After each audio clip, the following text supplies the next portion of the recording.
Morning, Darius Battiwalla. How are you? I'm very well, thanks, Robin. How are you doing? I'm all right. Welcome to the Maestro Online. Thank you. So, tell us about your journey. Where did music begin for you?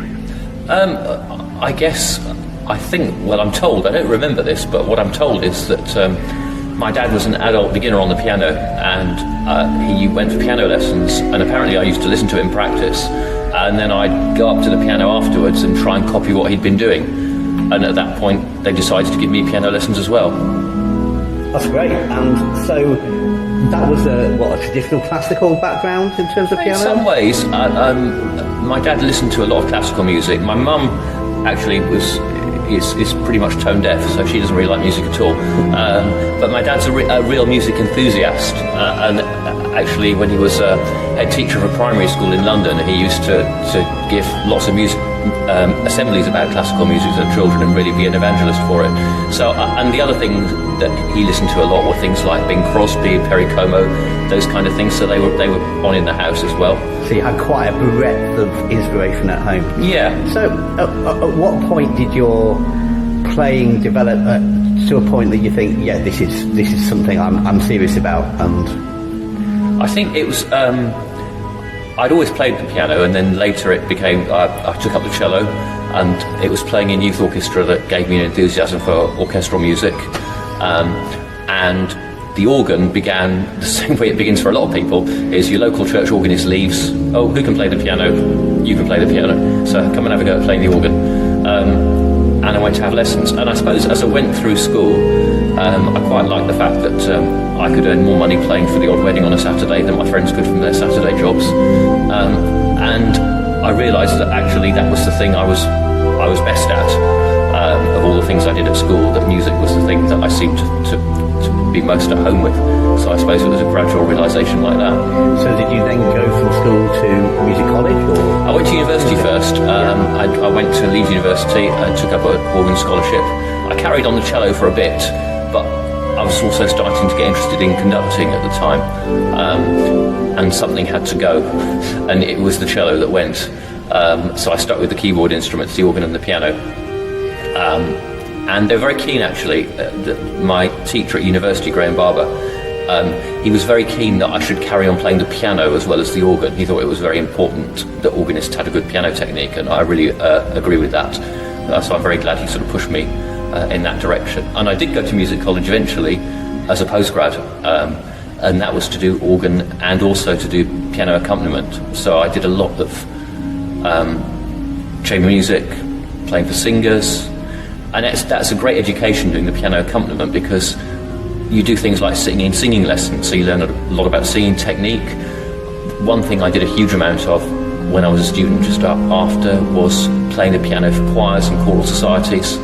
And again, that's a brilliant music education, because you have to sight read, listen to the choir, you get to know a lot of different music. So it was just immersing yourself in lots of different things, really. So where did you go from your postgrad studies? Well, I sort of extended them a bit back in the days when you didn't have to pay so much money to do things like that. And it got to the point really where I was starting to get freelance work while I was still a student. So it sort of dovetailed in. I started to do work with the orchestras in Manchester, with the Halle and the BBC Philharmonic, which I still do. I think that was because, although I'd given up the cello, I hadn't lost my love of orchestral music, and doing the orchestral keyboard was a way of keeping in touch with that. And in terms of doing the playing for choirs, which was a sort of handy way to earn money and get into it, that sort of developed into doing more of the conducting side and chorus mastering. So that sort of gradually changed over the years from more of an accompanying emphasis to a conducting emphasis. And something that came a little bit later was arranging. I'd always been interested in orchestration, things like that. But as you get into conducting choirs, I found that was an outlet for doing arrangement for the choirs, whether it was on unaccompanied stuff or with orchestras or brass bands. Brass bands were a very steep learning curve for me, actually. Seeing that score for the first time with everything in treble clef, that was. But I got some lessons. I had a composition teacher at university, Philip Wilby, who's a great brass band composer, and he gave me a lot of help with that. So really, in order to, like a lot of musicians, in order to survive, you have to do a lot of different things. Yes. And you've got to play with some great international orchestras as well. Oh yeah, I mean that's just been fantastic. I mean some keyboard players don't like playing in orchestras because it veers between, sometimes you have something really difficult to do but it doesn't last very long, or sometimes you just sit there and then you play, like the last thing I did this week, I think I had 11 notes in the concert, but then you're getting paid to sit there and listen to some fantastic music and then join in sometimes, so that's a really positive thing as well. And then of course you've got to, you've been teaching organ at some wonderful places like the Royal Northern College of Music. You've had some great opportunities as an educator as well. Oh yeah, and I think that I do love doing that, because the thing I find with the teaching is it really makes you reflect on the way you play yourself and what you're doing, and also it gives you an incentive to keep practicing. You see all these brilliant young people coming up, but having to help them through stuff makes you think about approaches to practicing and to music in ways you hadn't necessarily thought of before, so you can sort of take that over into your own playing. So I always feel I learn as much from the students as I'm trying to teach them myself. So tell us about your improvisation journey.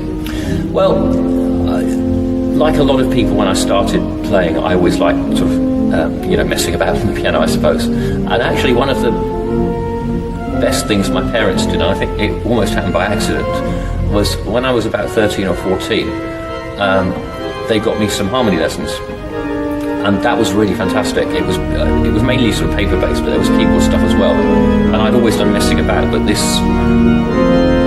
sort of put some structure on it and made me understand what I was doing.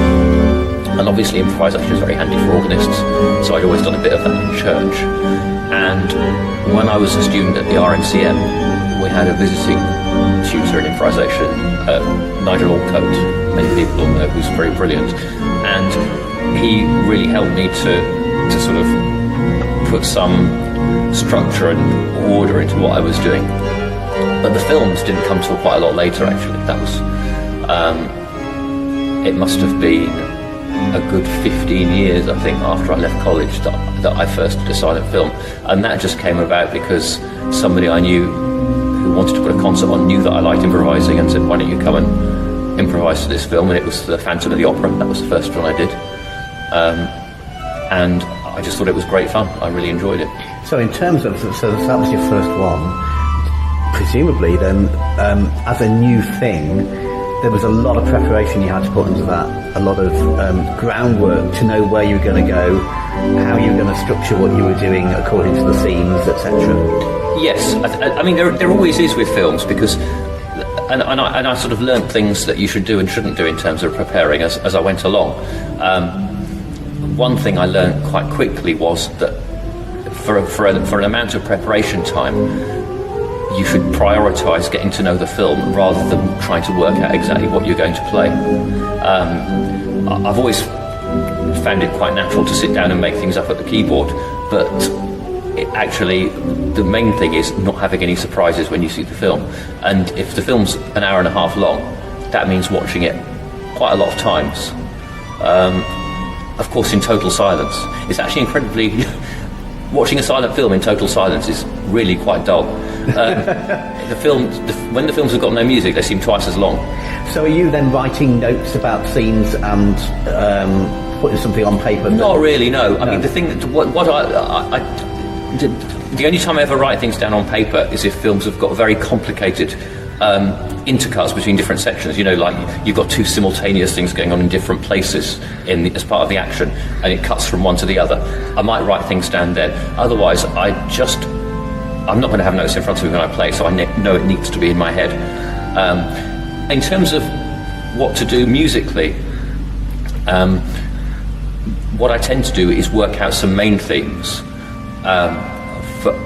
If it's a drama, I'm really talking about, for the main characters in the film, and I'll work out how it's going to start, sort of opening title sequence just in terms of the themes, and I might work out what I'm going to do at sort of climactic or key moments in the film, but I can't work it out any more detail than that because I just wouldn't be able to remember it.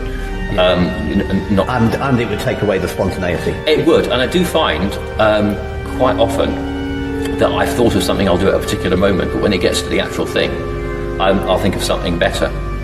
And the other thing I've found is I used to get to venues and I used to try and sort of run the whole film and do a trial run in the afternoon. But that never really seemed to work somehow. I never really liked what I did until the audience was there listening to it as well. There was something about knowing that the audience is experiencing the film with you. So the art of performing kind of inspires you a little bit more when you've got the audience. Yeah, but I mean, there are certain things, and I'll talk about particular films later. There are certain scenes in certain films where I know that this sound will work, or this kind of registration, or. And the other thing that I had to think about was, what do you, when you're deciding what to illustrate, do you try and illustrate everything that's going on in the film? Or do you go for a more general thing? And I think the approach there is to just listen to what the great film composers do. They will illustrate particular things, but actually it's more interesting to illustrate things that you can't see. So, for instance, if a character's thinking about another character, or they're thinking about a certain event, you can sort of recall that in the music, things that might be affecting them. And if you know that there's a surprise coming in the film, you can build the tension a bit, but on the other hand, you don't want to give too much away. So it's kind of, and I suppose it's the same as playing a piece. When you're practicing a big piece, you have to decide how much to dwell on all the little details and bring them out, or whether that's at the expense of giving a kind of overall shape and a structure to the thing. And that's true in films as well. And I suppose there's also a balance between finding the emotion that you think the character's thinking and feeling but might not be directly showing, so the intention behind their actions sometimes, and also going, if you went too far, things could become almost like a cliche. Yeah, absolutely, there's definitely that. And I think you're dependent a bit then on the quality of the film. If you go to one of the great directors like Hitchcock, who some people don't realise actually made quite a lot of silent films, which are fantastic, and they feel quite modern because the acting can be quite understated. And then there's lots of sort of subtle psychological things you can bring into play there.